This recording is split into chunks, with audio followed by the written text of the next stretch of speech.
తదుపరి మెయిన్ రాశి వారికి ఈ వారం చాలా అనుకూలంగా ఉంది. ద్వితీయ భాగ్యాధిపతి అయిన కుజుడు చతుర్థ స్థానంలో ఉన్నారు. రాశి అధిపతి దశమాధిపతి అయిన గురువు పంచమంలో ఉన్నారు. షష్టమాధిపతి అయిన రవి కూడా పంచమంలో ఉన్నారు. చతుర్థాధిపతి సప్తమాధిపతి అయిన బుధుడు పంచమ స్థానంలో ఉన్నారు.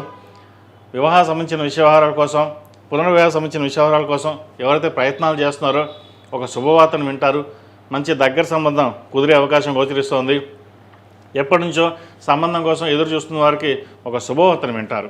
అదేవిధంగా సంతాన ప్రయత్నం చేస్తున్న వారికి ఒక శుభవార్తను వినే అవకాశం కూడా ఈ వారం గ్రహగతులు గోచరిస్తోంది. ఉద్యోగరీత్యా వ్యాపారరీత్యా మంచి కలిసిబోధనంగా ఉంటుంది. పేరు ప్రఖ్యాత లభిస్తాయి. దూర ప్రాంత ప్రయాణాలు చేస్తారు. దైవ దర్శనాలు చక్కగా చేసుకుంటారు. భగవంతుడి దయ వల్ల మనకు అన్నీ బాగున్నాయి, భగవంతుడు ఇచ్చారు, కష్టపడాలి, కష్టం తగిన ప్రతిఫలం భగవంతుడు ఇస్తాడు అన్న నమ్మకంతో ముందుకు వెళ్తారు. ఇది వ్యయాధిపతి లాభాధిపతి శని జన్మరాశిలో ఉన్నారు. వీరికి ఏలినాటి శని నడుస్తుంది. అయినా సరే గురువు అనుగ్రహం అనుకూలంగా ఉంది. అదేవిధంగా శని అనుగ్రహం కూడా కొంతవరకు అనుకూలంగా ఉంది. కాబట్టి ఏదైనా సరే ఒక కార్యక్రమం తలపెట్టినప్పుడు ఆ దిగ్విజయంగా పూర్తి చేయాలి అన్న ఆలోచనతో ముందుకు వెళ్తారు. కాబట్టి ఎటువంటి ఇబ్బంది రకమైన వాతావరణం ఉన్నా కూడా దాన్ని ఎదిరించి ముందుకు వెళ్తారు. తద్వారా మంచి ఫలితాలు ఉంటాయి. ఏదైనా సరే మొండిగా వెళ్ళడం కూడా ఒక్కొక్కసారి మంచి ఫలితాలను ఇస్తాయి. మనం ఇలాగే ఉండకుండా ఎదగాలి, పైకి రావాలి అన్న తపంతో ముందుకు వెళ్తారు. మంచి ప్రయత్నాలు చేయండి, మంచి అవకాశాలు కలిసి వస్తాయి. అదేవిధంగా విద్యార్థులకు మంచి కాలం అనుకూలంగా ఉందని చెప్పచ్చు.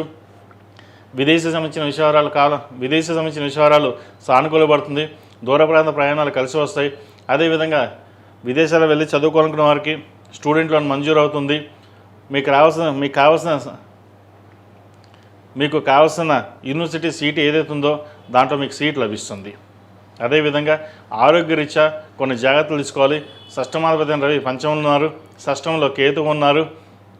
మోకాలు నొప్పులు, స్పైన్, ఇండైజెషన్, యాసిడిటీ ఇవి ఇబ్బంది పెట్టే విధంగా గ్రహతులు గోచరిస్తోంది. బయట జంక్ ఫుడ్కి దూరంగా ఉండడం, సాత్వికమైన ఆహారం తీసుకోవడం చెప్పదగిన సూచన. ఈ రాశిలో జన్మించిన స్త్రీలకు వృత్తి ఉద్యోగాల పరంగా, వ్యాపార పరంగా కొంత కలుసుబడదనంగా ఉంటుంది. ఏది ఏమైనప్పటికీ కొన్ని అవకాశాలు చేదాకా వచ్చి చేజారిపడుతుంటాయి. వచ్చిన అవకాశాలను ఉపయోగించుకుంటుండాలి. ధైర్య సాహసాలు తక్కువగా ఉంటుంటుంది. మనం చేయగలమా లేదా అన్న ఆలోచనతో ఉంటుంది. ఎవరి మాటలు వినకుండా మీ సొంతంగా నిర్ణయాలు తీసుకునే ఏవైతే ఉన్నాయో అవి కలుసుబడతనంగా ఉంటుంది. 10 మంది 10 సలహాలు ఇస్తారు. అవి ఎంతవరకు ఉపయోగకరంగా ఉంటుందో మీకు తెలుసుకోవాలి. అవి బాగానే ఉంటాయని చెప్పి ఆలోచన చేస్తారు. నష్టపోయే అవకాశం గోచరిస్తుంది.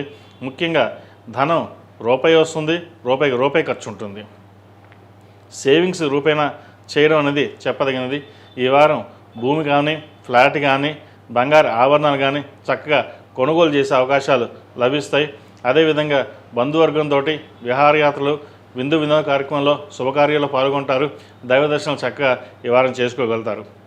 రియల్ ఎస్టేట్ రంగంలో ఉన్నవారికి, సాఫ్ట్వేర్ రంగంలో ఉన్నవారికి, ఆటోమొబైల్ రంగాల్లో ఉన్నవారికి, చిరుస్థాయి వ్యాపారస్తులకు, కుట్టు మిషన్ వ్యాపారస్తులకు, ఫార్మా రంగాల్లో ఉన్నవారికి, ఫాస్ట్ ఫుడ్ సెంటర్స్ రంగాల్లో ఉన్నవారికి, అదేవిధంగా చిన్న చిన్న పరిశ్రమలు చేసుకున్నారు అన్ని రంగాల వారికి ఈ వారం చాలా వరకు అనుకూలంగా ఉంది.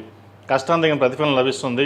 ఏది అయినప్పటికీ మీరు కష్టపడిన దానికి ఆ ఫలితం ఏదేమైనప్పటికీ మీరు ఎంత కష్టపడితే అంత ఫలితం ఉంటుంది. 10% 10%, 100% 100%. కాబట్టి మనం 100%కి కష్టపడడానికి చక్కగా మీ ప్రయత్నం మీరు చేయండి. భగవంతుడి అనుగ్రహం ఆయన చూసుకుంటాడు. ఏది ఏమైనప్పటికీ ప్రతిరోజు ప్రతినిత్యం శని స్తోత్రం పఠించడం, అదేవిధంగా ఓం నమో భగవతే వాసుదేవాయ నమః అని ఈ మంత్రాన్ని చక్కగా 11 సార్లు కానీ, 19 సార్లు కానీ, 108 సార్లు కానీ చక్కగా పఠించినట్లయితే మీరు కోరుకున్న ఏదైతే ఉందో పని అది నెరవేరుతుంది. ఓం నమో భగవతే వాసుదేవాయ నమః ఈ మంత్రాన్ని తప్పకుండా ఈ వారం పఠించండి. మంచి ఫలితాలు సంప్రాప్తిస్తాయి. మేషం నుండి మీనం వరకు ఉన్నటువంటి రాశి ఫలితాలు నా పరిజ్ఞానం సంకరించే మేరకు ఈ వారం రాశి ఫలితాలను తెలియజేశాను. సర్వే జనా సుఖినో భవంతు, లోక సమస్తా సుఖినో భవంతు. ఓం శాంతి శాంతి శాంతి.